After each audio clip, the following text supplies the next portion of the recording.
Hi folks, how are you doing? The game number 8 of the World Championship match in Sochi 2014 is over.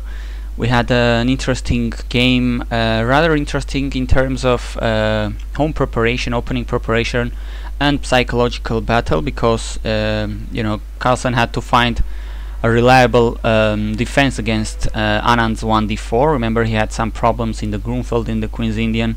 He was defeated in very mercilessly in the Queen's Gambit declined, and you could say by his face and by his expressions and poses during the game he was rather tired. He had been something like late preparing for this game. Let's see what he came up with. Anand of course plays 1d4 again, and the world champion goes for this e6, knight f3 again, and he dares to play d5. Like he did in the third game, but you could bet he had prepared something really good at home, because otherwise he wouldn't go for something he wouldn't really greet with so many pleasure. Knight c3, bishop e7 again, and after this move 6 e3 he deviates from the third game where he played knight bd7, suffering that the only defeat, by the way, in a world championship match of his life so far. Now he goes for the more active c5 move. D takes, bishop takes. White takes his opportunity to kind of make black waste a tempi with that bishop capture.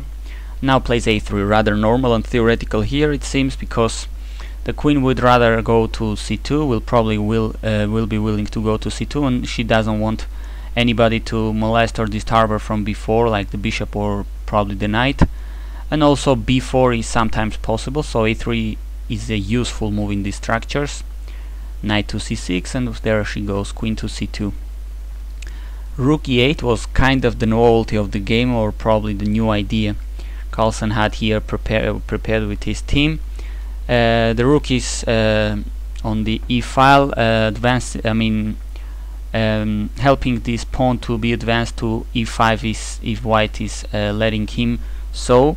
Together with the knight supporting this pawn into e5, and this is an interesting idea. Seems like quite double-edged, but you could see by the speed that Magnus was moving, he had done his homework, because he was playing rather confidently and fastly, although he seemed really like he was having a nap in lots of moments of the game. But I guess that was kind of normal, and if you have been preparing the opening for long hours. Bishop g5 is what Anand chose here. I think kind of the idea would be of Carlsen would be to play something like this. If rook d1, which could be really natural looking, Carlsen's idea would be similar to trying to push his e-pawn. Now the bishop goes wherever and creating this unclear position on the board, pushing d4. Black has this definitely nice looking couple of central pawns advancing, and the problem for white is that he has almost the whole king side paralyzed here without being developed. The king in the center, bishop and rook doing nothing here, and this is really unclear and complicated position to assess. So probably think like that is like this is what Magnus's team had prepared very, very deeply. Instead, instead of rook d1, Anand just plays bishop g5, kind of pinning the knight and getting prepared for this pawn's advance. Bishop e7 was played here, so may seem a little bit like wasting the time, but black is standing very solid, we will see here.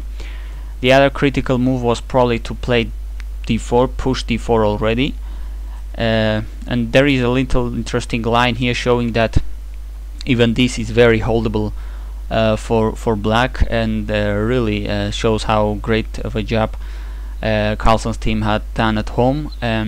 Rook d1 for instance, e5, knight d5, and now bishop is just on time to go back to e7, and if something like bishop d3, there is this nice move e4, exchanging lots of material, creating material imbalance, which basically leaves black with a very solid position with a couple of minor pieces for a rook like this. Bishop takes, knight takes, lots of exchanges on e7, And now knight takes d4 and knight takes, rook takes. I mean, we've played through 8 moves since that d4, and even here black must be holding pretty comfortably. So really nice job by Carlsen's team. Even this d4 seemed to be very solid, but bishop e7 is what he played. Rook d1 now, and queen a5. The queen gets away from this d file where the white rook is now, and pins the knight on c3. White king is still in the center, and now ideas like d4, knight to e4 could appear, really giving black a very playable position, not without much problem whatsoever. Bishop d3 was played, h6, bishop h4, black takes on c4, bishop takes back, and a6. Although seemingly having a nap, as I said earlier, Carlsen was playing really fastly here, so clearly out-prepared Anand today, who castled here, and Carlsen plays very fastly and confidently b5.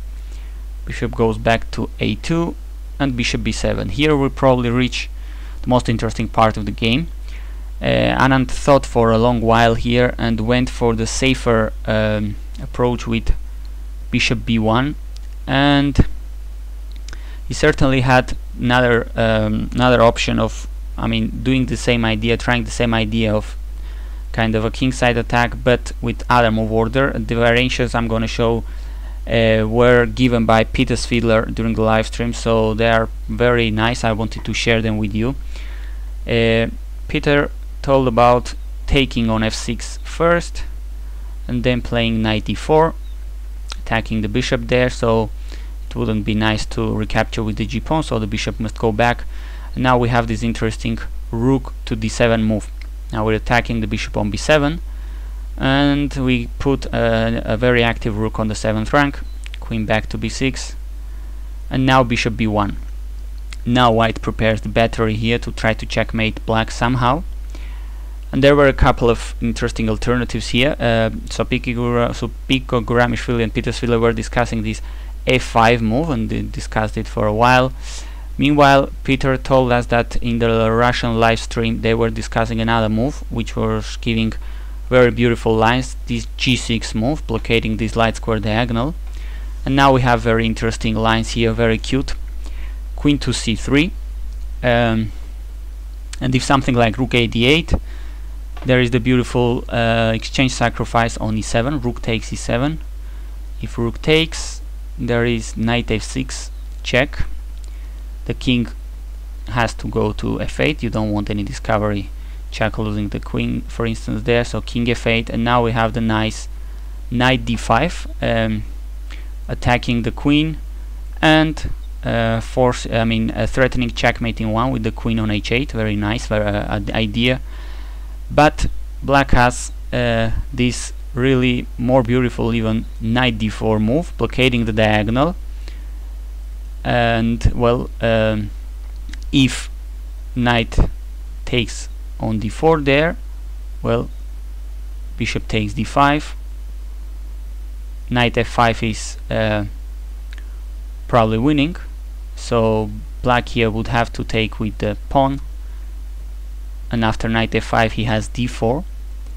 But probably the most beautiful variation was here after the check, king f8, knight d4, and knight not taking, but if white takes the queen, black has this fork, of course, on e2 with the knight checking the king and picking up the queen here. And the most interesting part comes here, where after b takes, black takes on f3, pawn takes, and after all these exchanges, black is winning with this simple rook to b7 move, and this poor knight of white is trapped. So I think those were some cute lines I wanted to share with you, showed by Peter Svidler on the live stream on chess24.com during the game. And all this could be starting if white was playing, instead of bishop b1 here, bishop takes f6 first. But Anand went with bishop to b1 first, and now rook a d8 was played. Now he takes on f6 and plays knight e4. and he really has this battery once again. But here black has put a rook on d8, so rook d7 ideas aren't there anymore. This is a safer approach for white. And well, I guess Anand thought that Carlsen had prepared this so well that he wouldn't even bother trying for it. He was pretty low on time, so he just went for the safer line. Here bishop goes back to e7, and well, if by any magical means white could get rid of this knight immediately, like swap it off the board, he would be checkmating black, of course, in 2 moves through h7 and h8, but it's not the case. And the best Anand could find here was to play knight to c5. Bishop took here, queen takes, and this seems rather solid for black. b4 was played here by Carlsen. Here is where Carlsen finally kind of woke up for the endgame. Rook c1 was played, b takes, and the queens were exchanged. The knight went to e7. It could go very solidly to d5. The bishop is now unleashing its power. Rook fc1 and rook c8, challenging this open file. The rook is protected by the other rook, by the knight, by the bishop, so very solid position for Carlsen here. After bishop d3, of course this bishop is more active than this one. The bishop on d3 is attacking a6, while the bishop on b7 is protecting it, so this is giving Anand a small edge, but as everybody like Svidler or everybody on Twitter was agreeing, this should be very drawish, very safe for black, and it turned out to be a draw finally. After we exchanged all the rooks, we have this almost symmetrical pawn structure, well, not almost, but symmetrical. Well, only this h pawn would need to be on h3. Anand still kept pushing for some moves, maybe having his little revenge for what Carlsen did yesterday, playing on for 122 moves in what was clearly a draw endgame. Knight d7, knight a5, attacking the bishop. Bishop c8, still keeping control of a6. The kings went near to the of the board, but still this doesn't change the evaluation of the position. Bishop back, king to c5, taking the opposition. f4, knight c6, the knights were exchanged, but white has no way to get in. Black is always controlling with his king the king's entrance, and the bishop is useless whenever black has his own bishop on c8 protecting a6. So after f6, e4, king d6, and 4e1, e5 check, they just signed the score sheets and agreed. We had another draw on the game number 8, and still Carl-Anand is trailing by 1 full point in this World Championship match in Sochi. 4 games to be played. Tomorrow is another rest day, I think, so another 4 opportunities to Anand to level the match, or for Carlsen to run up win it. Thanks for watching.